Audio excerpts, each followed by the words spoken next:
And you can go ahead and leave your message now. Okay. Hello, my name is Nicole Klett, and I C-O-L-E, last name Klett, K-L-E-Z-T, and I'm calling in support of the Senate Bill 449 for the deaf-blind, and hard of hearing office service for support of the office support services for that community to be established. All right, thank you very much. If you need to reach me, my number is 503-890-0482. Again, that's 503-890-0482. Thank you. Bye.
I feel that the state of Oregon has been doing a disservice to the deaf and hard of hearing and deaf-blind population by not providing adequate services and accommodation.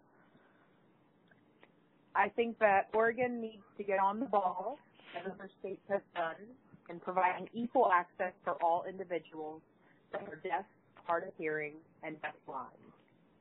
And I feel that by passing Senate Bill 449 would help in doing so. Again, my name is Leanne Fougere. My address is 6625 Southeast 76th Avenue, Portland, Oregon 97206. I have also sent a letter to the state. Thank you. That's it.